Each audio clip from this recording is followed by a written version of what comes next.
2001, 2008, 2026 এবং 2014 আমাকে নমিশন দিয়েছে। মাননীয় সদস্য 2014 সালে আপনাকে মনোনয়ন দিয়েছে, 2014 সালে তো নির্বাচন করে নাই বিএনপি।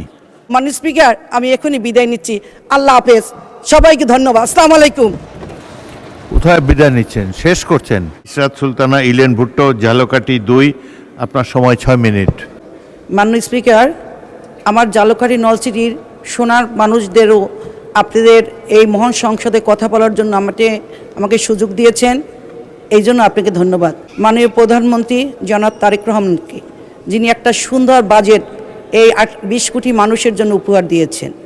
আমি স্মরণ করব আমাদের বাণিজ্য মন্ত্রী আমির খসরু মাহমুদ চৌধুরীকে, অর্থমন্ত্রী দেশনেত্রী ম্যাডাম খালেদা জিয়া 2001 সালে আমাকে নমিনেশন দিয়েছে। মাননীয় স্পিকার, আপনি বুঝতেই পারছেন আমি কেন সংসদে বলি সোনার মানুষ। আমি ওই এলাকার গৃহবধূ, আমি ওদের মায়ের মতো, ওদের আমি বোনের মতো। এই জন্য আমি বারবার সংসদে বলি ওরা আমার সোনার মানুষ। এবং হাদি, ও আমার এলাকার ছেলে এবং নলছিটির ছেলে, অত্যন্ত ভালো ছেলে। মাননীয় স্পিকার, ওর বিচার হওয়া দরকার এই বাংলাদেশে। ও আত্মত্যাগ করেছেন, আমি তার বিদায় আত্মার মাগফিরাত কামনা করছি। মাননীয় স্পিকার, এই বাজেট সুফল পাবে সাধারণ মানুষ। আমরা বলতে চাই, বিগত দিনে আমি দেখেছি এবং শুনেছি, আমি 2001 সালেও এমপি হয়েছি, আবার 2026 আমাকে আমাদের নেত্রী এবং আমাদের প্রধানমন্ত্রী মাননীয় স্পিকার 2001, 2008, 2026 এবং 2014 আমাকে নমিনেশন দিয়েছে।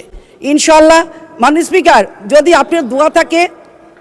আপনাদের দোয়া থাকে, এখানে মন্ত্রী মহোদয় আছে, যদি সুদৃষ্টি থাকে, ইনশাল্লাহ এই সিট আবার আপনারা ইনশাল্লাহ আবার উপর দিব। বিগত সরকারের সময় আওয়ামী লীগের এমপি আমু ভাই ছিল। আমি বলবো ওই এলাকা অনুন্নত এলাকা, নদী গর্ভে মাননীয় স্পিকার ভেঙে যাচ্ছে, কি করব, কোথায় নেবে এদের? মাননীয় স্পিকার বলেন তো, এদের একটু ভিটাকাট একটু জমি ছাড়া কিছু নেই। মাননীয় স্পিকার, স্পিকার আপনার মাধ্যমে মন্ত্রী মহোদয়কে, এনি ভাই আছে, এনি চৌধুরী আছে, সে একটু বলুক, কালকের মধ্যে আমার 2-1টা জায়গা হয়তো ভেঙে যাবে, আমি কোথায় নিয়ে যাবো এদের বলেন? মাননীয় স্পিকার, আমি তো অনেক বড় লোক না যে অনেক কোটি কোটি সম্পদ আমার আছে। মাননীয় স্পিকার, আপনি আমার সম্বন্ধে জেনে দেখবেন, আমি ইলেন ভুট্টো কোনো জায়গায় জনগণের জন্য জনস্বার্থে কাজ করি। আমার বিরুদ্ধে অনেক লেগেছে, কিন্তু ইনশাল্লাহ আল্লাহ ছিল পক্ষে, সাধারণ জনগণ পক্ষে ছিল।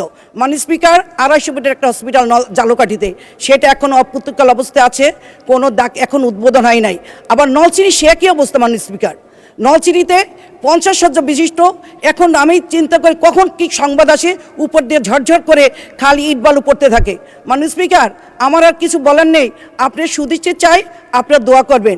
আমি চাই উন্নয়ন, উৎপাদন, আমি চাই রাস্তাঘাট উন্নয়ন। আমি মানুষের কাছে, আমার মাননীয় স্পিকার, সাধারণ মানুষ, সোনার মানুষগুলা কিচ্ছু চাই না, ইলেন ভুট্টোর রাস্তা চাই।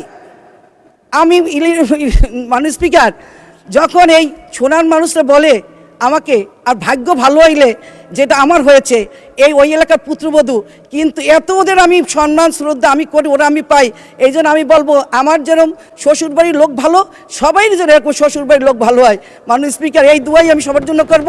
আমি ইনশাল্লাহ আমার শ্বশুরবাড়ির ঝালকাঠি নলছিটি সোনার মানুষদের ধন্যবাদ জানিয়ে, মাননীয় স্পিকার, আমি এখনই বিদায় নিচ্ছি। আল্লাহ হাফেজ, সবাইকে ধন্যবাদ। আসসালামু আলাইকুম। কোথায় বিদায় নিচ্ছেন, শেষ করছেন? আরেকটা মাননীয় সদস্য 2014 সালে আপনাকে মনোনয়ন দিয়েছে, 2014 সালে তো নির্বাচন করে নাই বিএনপি।